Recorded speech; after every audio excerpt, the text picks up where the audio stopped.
எங்களுக்கு தெரிஞ்ச விஷயம் இது வரைக்கும் தமிழில் இருந்தால் உலகத்தின் முதன்மொழி தமிழ் சொல்லிக் கொடுத்துட்டாங்க. எங்களுக்கு தமிழில் இருந்தால் தெலுங்கு போச்சு சொல்லிக் கொடுத்துட்டாங்க. தமிழில் இருந்தால் மலையாளம் உருவானதும் சொல்லிக் கொடுத்துட்டாங்க. தமிழில் இருந்தால் கன்னடம் உருவாச்சும் சொல்லி கொடுத்துட்டாங்க. இதெல்லாம் வரலாறுன்னு நாங்கள் நம்புகிறோம். கன்னடம் வேறு தமிழ் வேறுனா ஓகே, எங்கள் ஆர்குமெண்ட் பண்ண மாட்டாங்க. நாங்கள் எங்கள் நம்பிக்கை சொல்கிறோம். கன்னடத்துக்கும் தமிழ் சம்பந்தம் இல்லை. யாரும் ஆர்குமெண்ட் பண்ணுறாங்களா? யாராவது நீங்கள் அப்படி ஒரு நம்பிக்கை தான் நீங்கள் நம்பிக்கீங்க. எங்கள் நம்பிக்கை இப்படி. கடவுள் ஒருத்தன் இருக்கிறாங்கிறான், ஒருத்தர் கொஸ்டின் இல்லைங்குது, அது அவங்க நம்பிக்கை. இல்லைங்கிறது இருக்குங்கிறது இன்னொரு நம்பிக்கை. அது மாதிரி இங்கே தமிழ் மண்ணில் மொழிக்கும் கலைக்கும் சம்பந்தம் இல்லை. எனக்கு தமிழே சரியாக தெரியாது, நான் ஒத்துக்கிறேன். ஆனால் எங்கள் தலைவர் இருக்கார்ல, இயக்குனர் தலைவர், தமிழோட கன்னடம் அழகாக பேசுவாங்க. உண்மையை நான் உங்களுக்கு சொல்கிறேன். உண்மை இல்லையா? நான் பார்த்துருக்கேன் பெங்களூரில். இங்கே நான் கன்னடம் பேசி பார்த்தது இல்லை. ஆமாம் ஆமாம். அங்கே பெங்களூர் போயிட்டு ரூட்டு கேட்குறான். நான் எப்படா கேட்குறேன், அப்படியே கன்னட கவிதை மாதிரி வருது. அவன் டிரைவர் மேலாடுறான். அவரை விட இவர் நல்லா பேசுகிறார். கன்னடத்தில் பெங்களூரில் இருக்கிற டிரைவரை விட அவர் திருத்துறார். அப்படி பேசக்கூடாது அப்படிங்கிறாரு. என்னடா அது? அப்போ அந்த அளவுக்கு கற்று வச்சிருக்காரு. ஏற்கனவே சாத்தான்குளத்தில் பார்த்துட்டோம். அங்கே லாக்அப் மட்டும் நடந்துச்சு. அங்கே ஏற்றிருப்பாங்க போல இருக்கு. அடிச்சு கொண்டாங்கல்ல, அவங்க உடம்புல மிருகத்தோட ஏற்றிருப்பாங்க போல இருக்கு. இப்போ திருப்போணம் கொண்டே விட்டாங்க. அடிச்சே கொண்டு விட்டாங்க. நகை திருநானா திருடலையா, அந்த பொண்ணு கொடுத்தது பொய் புகாரா இல்லை உண்மையா, அதெல்லாம் அடுத்த விஷயம். அதெல்லாம் விசாரணையில் வரும். என்னதான் இருக்கட்டுங்க, அடிச்சே கொண்டுருக்காங்கல்ல. அது மனுஷனா இருக்க முடியும்?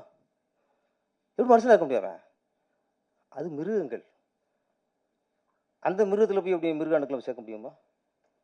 முடியாது. அது மாதிரி நிறைய பாலியல் பலாத்காரம் பண்ணுறாங்க, கல்லூரிலேயே பண்ணுறாங்க. அவங்க மனுஷங்களா? அவங்க மிருகங்கள். ஏன்னா நாட்டில் பார்த்தா நிறைய மிருகத்தன்மை அதிகமாக மனுஷன்ட்டு இருக்குது, மனிதத்தன்மை ரொம்ப கம்மியாக இருக்குது. இங்கே சினிமாக்காரங்க கொஞ்சம் உஷாராக இருக்கணும். இங்கே கொஞ்சம் பொறுப்பாகவும் இருக்கணும், உஷாராகவும் இருக்கணும். ஏன்னா நாட்டில் எத்தனையோ பேர் தண்ணி அடிச்சுட்டு தெருவில் எடுக்கிறான், தண்ணி அடிச்சுட்டு கூத்தடிக்கிறான், தண்ணி அடிச்சு அவ்வளோ அநியாயம் பண்ணிக்கிட்டு இருக்கான். அது செய்ய தான் போயிடும். ஆனால் சினிமாக்காரங்க யாராவது எங்கேயாவது தண்ணி அடிச்சுட்டு அந்த ஸ்டில் கிடச்சா போதும். அது எனக்கு தேசிய பிரச்சனை. அது தேசிய பிரச்சனை. உலகத்தில் யாருமே தண்ணி அடிக்காத மாதிரியும், சினிமாக்காரன் மட்டும்தான் தண்ணி அடிச்ச மாதிரியும் அவ்வளோ ஃபோக்கஸ் ஆயிரும். நடிகர் ஸ்ரீகாந்த் போதை பழக்கத்துக்குள்ள இருந்திருக்காரு. ஓகே, அதெல்லாம் தவறு தான். அது தவறு. கைது பண்ணது சரி, விசாரிச்சது சரி. ஒரே ஒரு கேள்விதான். பல்கலைக்கழகத்தில் ஒரு பொண்ணை ஒருத்தர் கற்பழிச்சார்ல, அவர் பேசுறாருக்கா? ஞாபகம் இருக்குமா? இந்த அளவுக்கு படம் பிடிச்சி அவளை ஃபோக்கஸ் பண்ணாங்களா? இல்லை. இந்த திருப்போணத்தில் ஒருத்தர் அடிச்சே கொண்டாங்கல்ல, 5 போலீஸார் கைது பண்ணாங்கல்ல, அவங்க ஃபோட்டோ இருக்கா? மூஞ்சி அவங்க ஞாபகம் இருக்கா? அவங்க வீடியோ யாராவது காட்டினாங்களா? ஒருத்தர் அடிச்சே கொண்டிருக்கான் சார். ஏதோ எங்கேயோ எடுத்த ஃபோட்டோ தான் நம்மளுக்கு ஃபேஸ்புக்கில் போடுறாங்களே தவிர, இது ஒரு பேப்பரில் எதுலையோ தனித்தனியாக ஃபோட்டோ போட்டு அவங்க அரெஸ்ட் பண்ண வீடியோ போட்டு அவங்க அரெஸ்ட் பண்ணி ஜெயிலில் தள்ளினாங்களா, அந்த வீடியோ போட்டு காட்டினாங்களா? காட்ட மாட்டாங்க.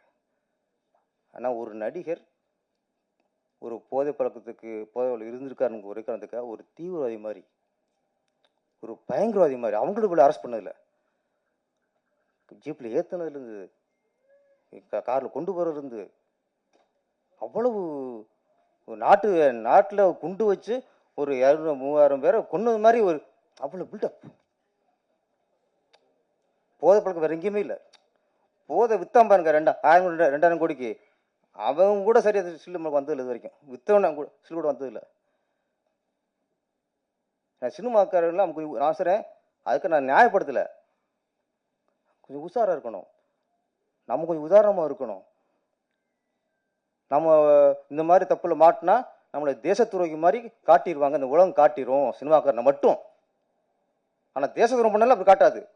இந்த சின்ன சின்ன தவறு பண்ணவங்கள தேச துரோகம் பண்ண அளவுக்கு நம்மளை காட்டிடும்.